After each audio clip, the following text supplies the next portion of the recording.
સુરત ડિંડોલી 60.4 રસ્તા નજીકથી પ્રતિબંધિત ચાઇનીઝ દોરીના 11,52,000 રૂપિયાથી વધુનો કન્ટેનર ઝડપાયું છે। પોલીસે કુલ ₹22,52,000નો મુદ્દામાલ કબજે કરી ડ્રાઈવરની ધરપકડ કરી હતી, જ્યારે બેને વોન્ટેડ જાહેર કર્યા છે। ડિંડોલી પોલીસે બાતમીના આધારે ડિંડોલી 60.4 રસ્તા પાસે એક કન્ટેનરને અટકાવ્યું હતું, જેની તપાસ કરતા 60 બોક્સમાં ભરેલી કુલ 2,880 બોબિન દોરી સાથે ટ્રક જપ્ત કરી આ ચાઇનીઝ દોરીની બજાર કિંમત 11,52,000 છે, જ્યારે કન્ટેનર ટ્રકની કિંમત 10 લાખ રૂપિયા છે। કુલ મુદ્દામાલ 22,52,000 રૂપિયાનો જપ્ત કરવામાં આવ્યો છે।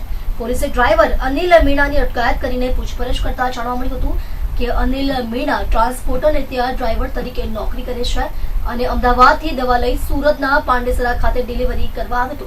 દવાની ડિલિવરી કરી તે દોરીની ડિલિવરી અમદાવાદ કરવાની હતી। આ માલ ભરી અમદાવાદ જતો હતો ત્યારે પોલીસે તેને પકડી લીધો હતો। હાલ આ અંગે ડિંડોલી પોલીસે ગુનો નોંધી વધુ કાર્યવાહી હાથ ધરી હતી।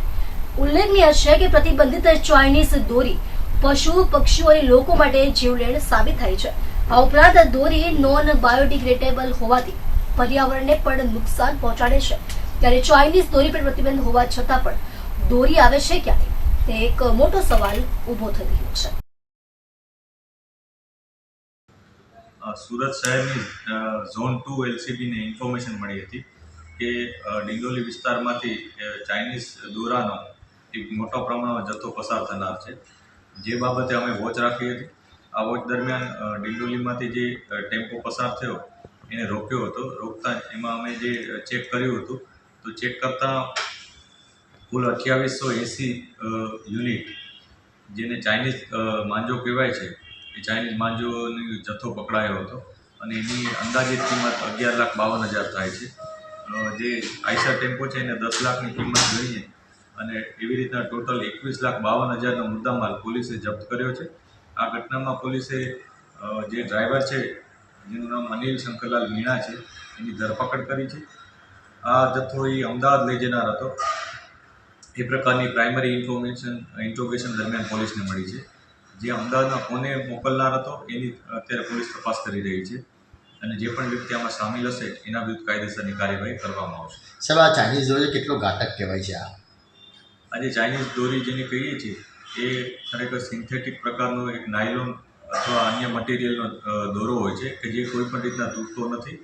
સામાન્ય રીતના જે ખીંચીને તોડવામાં આવે એ પ્રકારનો દોરો નથી હોતો અને એને વધુ સ્ટ્રોંગ બનાવવા માટે એના ઉપર કાચ, લોખંડ આ પ્રકારનું મટીરિયલ લગાડી અને એને વધુ સ્ટ્રોંગ બનાવવામાં આવે છે અને એવી રીતના એ ખૂબ જ ઘાતક બની જાય છે।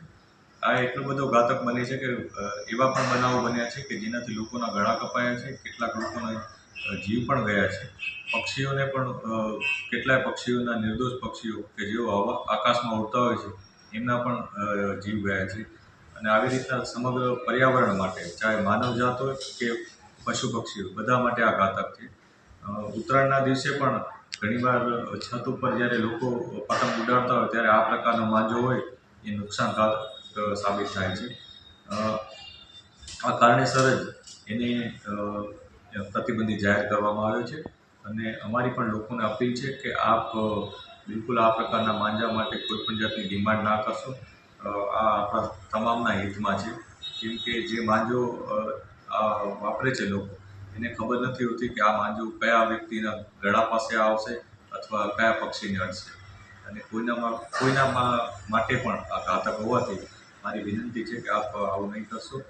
એ સાથે સાથે પોલીસ પણ પોતાની એક અલગ ડ્રાઈવ રાખીને અને આ પ્રકારની ઇન્ફોર્મેશન મેળવીને આ પ્રકારના માંજાઓ પર કડક કાર્યવાહી કરવા માટે સતત પ્રયત્નશીલ રહે।